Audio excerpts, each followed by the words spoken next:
이제 미분에 대한 얘기를 해보도록 하겠습니다. 미분 계수와 도함수의 파트가 되겠습니다.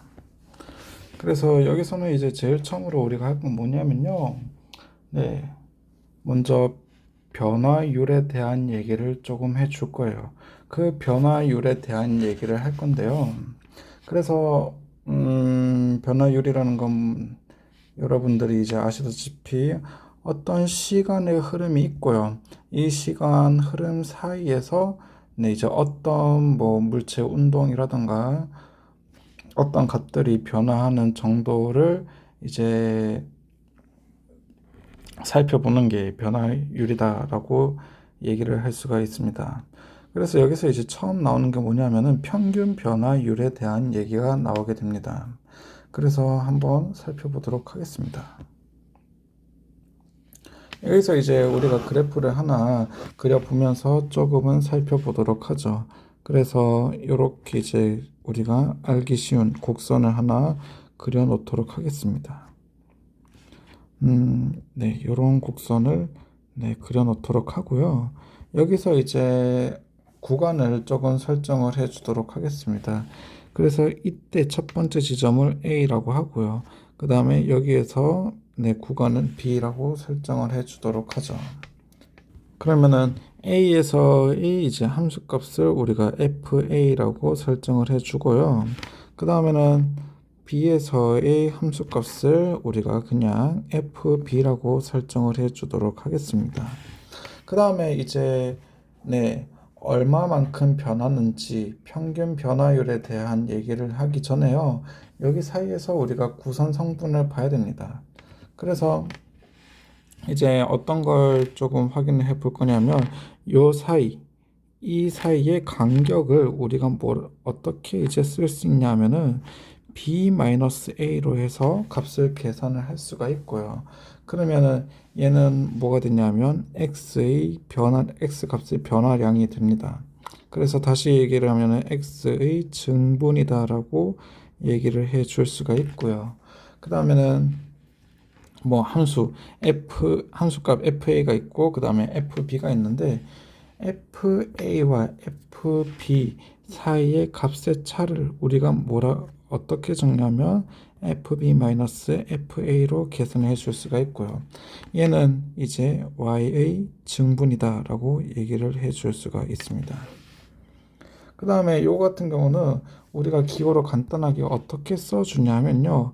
삼각형 모양을 따가지고 델타 Y, 왜냐하면 Y의 증분이기 때문에 X의 증분은 델타 X라고 저희가 써줄 수가 있습니다. 그래서 이거를 이용해서요. 여러분들은 뭘 구할 수가 있냐면은 평균 변화율을 구할 수가 있죠.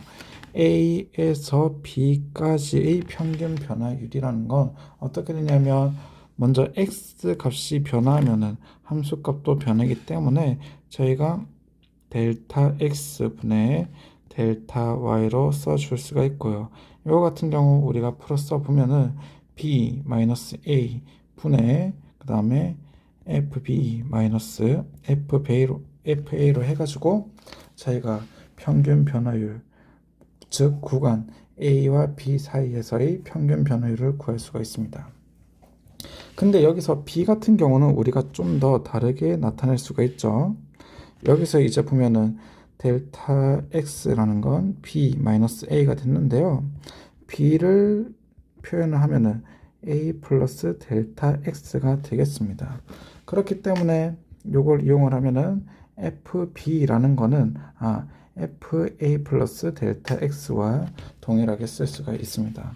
그래서 여기서 이제 식은 어떻게 다시 되냐면 B-A는 델타 X니까 델타 X 분의 그 다음에 FB 대신에 FA 플러스 델타 X 그 다음에 마이너스 FA로 저희가 다시 한번 써줄 수가 있습니다. 그래서 이게 바로 평균 변화율이다 라는 얘기가 되는 거죠. 얘는 평균 변화율이 되고요.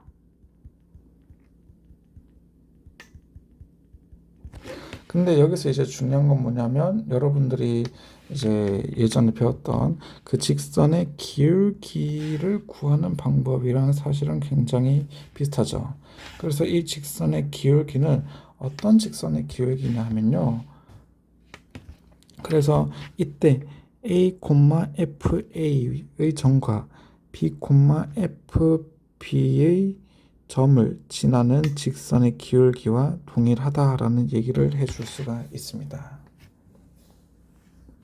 뭐 이런 게 바로 평균 변화율이다 라고 얘기를 해줄 수가 있죠. 그래서 뭐 이렇게 이제 간단하게 저희가 쓸 수가 있고요. 그 다음에는 이제 뭘 할 건 미분 대신에 미분을 이제 조금 얘기를 해줄 겁니다.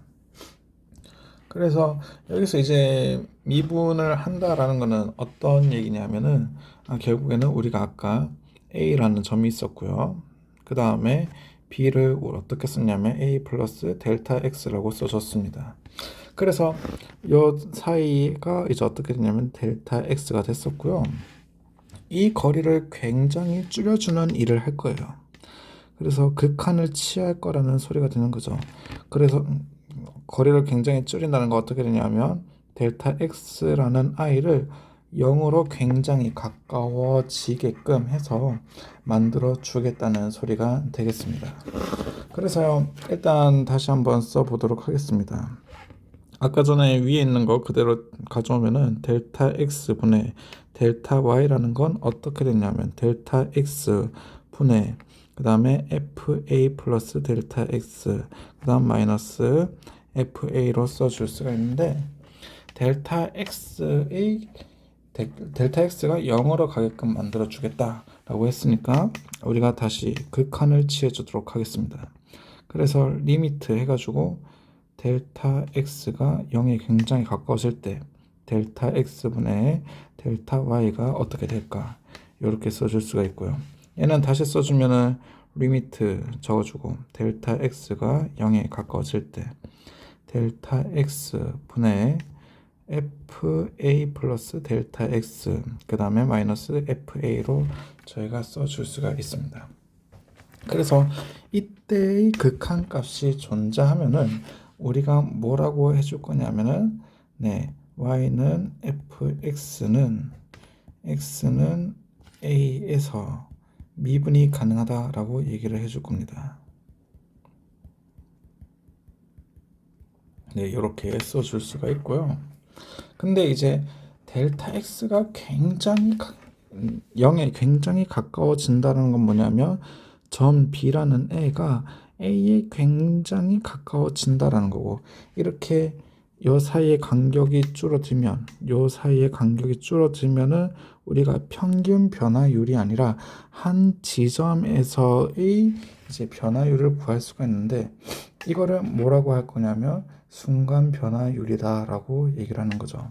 그래서 이 순간 변화율이라는 건 결국에는 요거의 극한값이 되겠습니다. 그래서 요거는 순간 변화율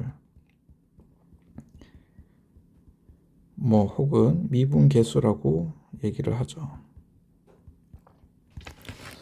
그래서 이렇게 이제 극한값이 존재하면은 미분이 가능하다라고 하는데 만약에 극한값이 존재하지 않으면은 그러면 그 점에서 미분이 불가능하다라고 저희가 얘기를 해줄 수가 있습니다. 그래서 여기서 이제 여러분들이 기호를 이용해서 나타낼 수가 있는데요. 어떻게 나타내냐면 우리가 f에다가 프라임 a로 저희가 써주도록 하겠습니다. 얘네 같은 경우 우리가 다시 써보면 이렇게 이제 쓸 수가 있었죠. fa 플러스 델타 x 마이너스 fa로 써줄 수 있었는데요. 근데 여기서는 우리가 a와 b를 이용을 해서도 저희가 얘기를 해줄 수가 있죠. 그쵸? 그냥 여기서 우리는 b 대신에 x를 이용을 해서도 x를 이용을 해서 다시 얘기를 해 보겠습니다. a에서의 미분이 가능한지를 알기 위해서는 우리가 어떤 x를 잡아가지고 이 x를 a에 굉장히 가깝게 만들어 줌으로써 변화율을 관찰을 해주면 되는 거죠. a의 오른쪽에서도 잡아줘도 되고 A의 왼쪽에서 X를 잡아서 A에 가깝게 만들어줘도 상관은 없습니다. 그래가지고 이제 미분이 가능하다라는 거는 이렇게도 설명이 가능하죠. F'A가 이제 리미트해서 X가 A에 굉장히 가까워질 때, 그러면은 이렇게 있으면 네, 여기가 A고 여기가 X, 그러면은 기울기라고 했으니까 이 점과 네, 여기에서의 점의 기울기와 동일하다고 했으니까요. x-a 분의 그 다음에 fx-fa로 저희가 다시 한 번 더 써줄 수가 있겠습니다. 그래서 뭐 이렇게 이제 간단하게 저희가 얘기를 해줄 수가 있고요. 이런 게 바로 미분 계수에 대한 얘기더라라고 정리를 할 수가 있겠습니다. 그래서 이제 뭐 한 점에서만 미분 가능한 경우가 있겠지만요. 어떤 구간을 주고, 네, 어떤 구간을 이렇게 이제 주고, 이 구간에서 미분이 가능하다라는 건 뭐냐면, 이 구간에 포함되는 모든 값들에 대해서 미분이 가능하다라는 얘기가 되겠습니다. 그 다음에는 뭐, 함수 f가 그냥 완전히 미분 가능하다라는 거는 어떤 얘기냐면, 함수 f가 이제 정의되어 있는 정의역이 있습니다. 정의역에서 모든 정의역에 포함되는 모든 값에서 다 미분이 가능하다라는 얘기가 되죠. 그래서 이 미분이라는 거는 나중에 네, 어떤 물체의 속도, 속력을 구하거나 혹은 이제 실생활에서는 조금 고속도로의 과속 탐지기 같은 것에서 네, 자주 활용된다는 걸 알 수가 있습니다. 그래서 다음 시간에는 뭘 할 거냐면 미분계수의 기하학적 의미에 대해서 알아보도록 하겠습니다.